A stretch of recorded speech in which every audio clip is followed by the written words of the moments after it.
By now, we've all seen the BBC documentary on UK immigration scammers, and boy, do I have a lot to say.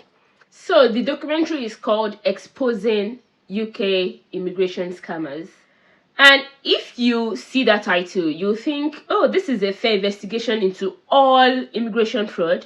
But after watching it, something became painfully clear. This wasn't an expose on UK immigration fraud. This was an expose on Nigerians. 70% of the documentary focused on Nigerians.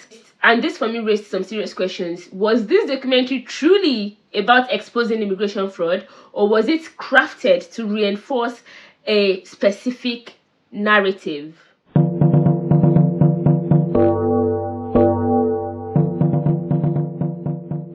Welcome back to my YouTube channel. So I just finished watching the BBC documentary on UK immigration scammers, and it was a tough one to watch.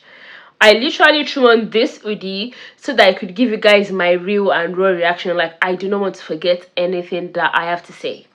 So let's get into the story. First of all, let's establish something. I am very happy that some of these evildoers have been exposed, because what is this madness? Why are people out here charging £10,000 for a certificate of sponsorship? Where is the fear of God? I have always condemned these things, and I will continue to do so. But before we even dive deep, I have a personal story to share. You know, one thing about me, for people that know me, I don't play with misinformation. If I do not see it in UKVI or the ECO guidance, I will not talk about it. Simple. This is actually one of the biggest reasons I stopped posting on this channel for a while. Do you know how annoying it is to spend hours researching, making sure I give accurate and legal advice, only for some people to copy my exact words, and they even spread it like without fact checking and seeing whether I'm even saying the right thing? And some of them even started doing consultations, like charging people for immigration advice. That's insane.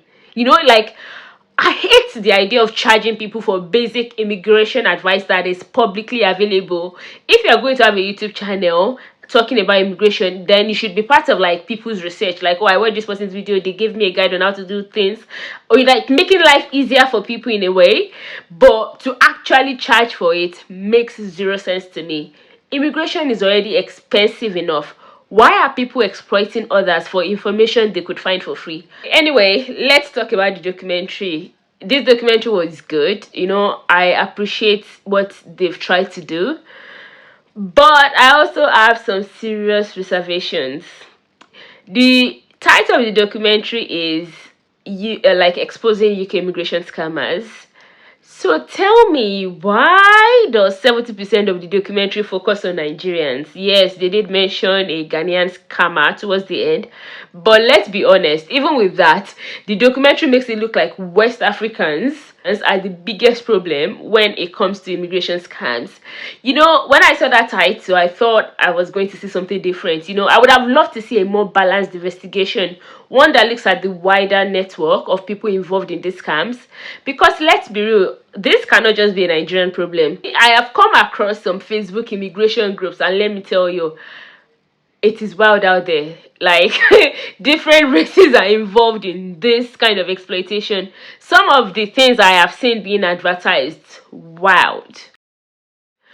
But instead of exposing the entire picture, this documentary just adds fuel to the anti-immigrant rhetoric that's already at an all-time high. And the fact that the journalist behind this piece is Nigerian, I have questions, because whether intentionally or not, this documentary will now be used as another excuse to criminalize Nigerians in the UK and abroad in general. And it will also probably even affect legit Nigerians that are applying for visas. I am not here to attack anyone personally, but I do have to ask, why would a Nigerian journalist create a documentary that focuses almost entirely on Nigerians negatively for a British media organization? Again, I am not saying there was an agenda, but whether intentional or not, this documentary will have some real consequences, and to me, it feels like it might even do more harm than good, you know. I don't know. This documentary made it look like Nigerians are the main culprit behind UK immigration fraud. But anyone who actually follows immigration issues would probably know that's not true. Immigration is a global business. So it's logical to say immigration fraud is probably a global business also. There are probably networks operating across Asia, the Middle East, Eastern Europe, even within the UK itself. So why did the BBC documentary focus so heavily on Nigerians? Is there an agenda? When I saw the title of that video, I thought I was going to see like an investigation into UK-based recruiters that are probably accepting bribes. I wanted to see whether they were going to look into care homes that are probably white-owned, that are knowingly hiring people with fake credentials, or also like exploring the UKVI loopholes that allow the system to continue. Because fraud doesn't work in isolation, you know. For every scammer selling fake job offers, there is a buyer. For every illegal recruitment scheme, there's an organization or organizations turning a blind eye. Now imagine if this documentary had been truly balanced. What should it have included? I think a wider investigation into all groups involved in visa fraud, not just West Africans. A look at how UK organizations, recruiters and employers, like the care homes, how are they benefiting from this system? Are they taking kickbacks? What role do they play in this? An analysis of the UKVI's role. Because if this fraud keeps happening, clearly the system is allowing it. This isn't just about scammers, it's about the entire system that allows scammers to thrive. And instead of targeting one group, we should be asking, what is going on? Who is benefiting from this mess? And why are people so desperate that they are willing to risk everything? You know?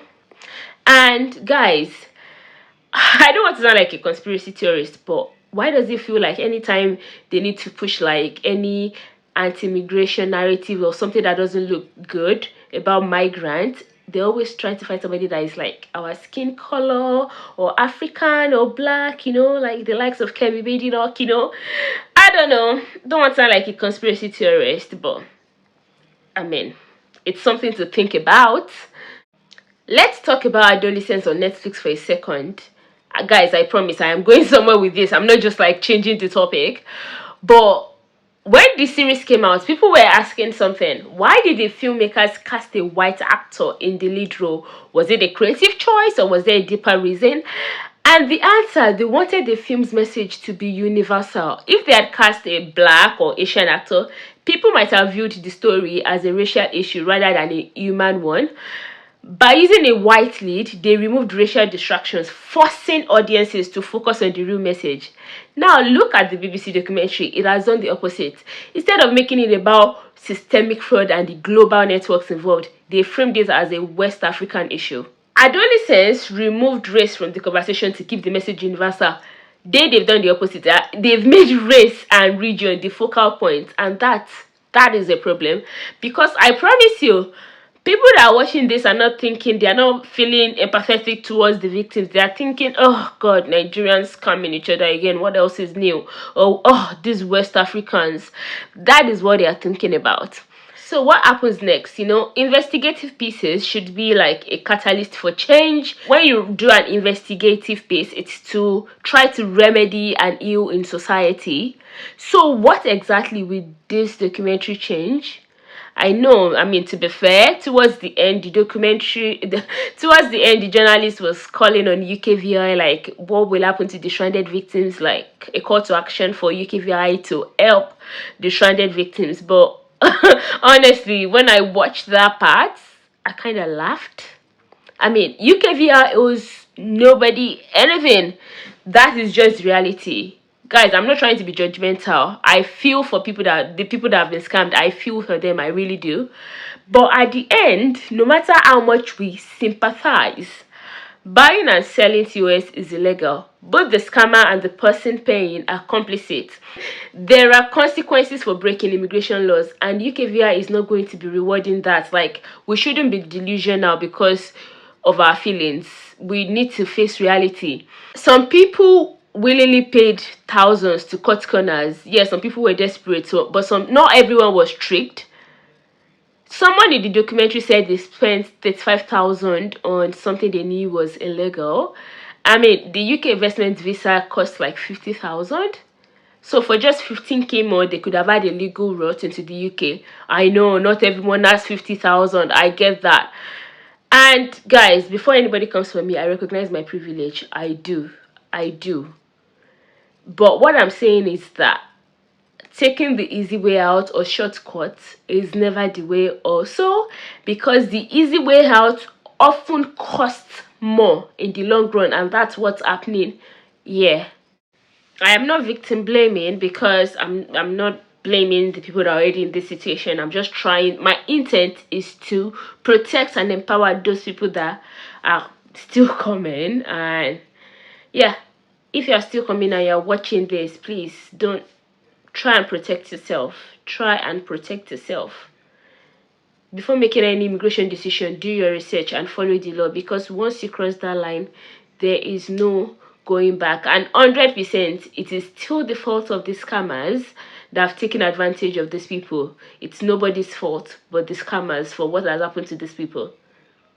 So I just don't think that this documentary is going to do much good. But regardless of my criticisms, I do think it was an important investigative piece that had to be done. You know, these people, these evil people, had to be called out. Exposing immigration fraud is important, so they got that part right. These people that are sending fake job offers, making false promises, and destroying lives for profit. I mean, some migrants are paying tens of thousands of pounds only to arrive and realize that there's no job waiting for them. These scammers are making millions while their victims are left stranded with no legal status and no way forward. So yes, these people deserved to be called out, and I am glad the documentary shed light on these alleged fraudsters, because they make things harder for everyone, including legitimate immigrants. Also, I mean, no matter how you look at it, at the end of the day, this documentary is a warning. Whether we are talking about immigration or anything else in life, don't let desperation make you an easy target. Desperation is not a good excuse for everything. So I hope this documentary teaches people a valuable lesson. Do your research. Don't let people exploit you, and above all, don't let desperation lead you into traps. What do you think? Do you agree with my take? Was this documentary fair or biased? Am I the biased one? I mean, I'm always willing to engage in discourse. Let's just remain respectful while we discuss in the comments. And of course, if you've enjoyed this video, make sure you like, share, and subscribe, because trust me, we need to have more of these conversations. Thank you for watching, and I will see you in the next one. Bye.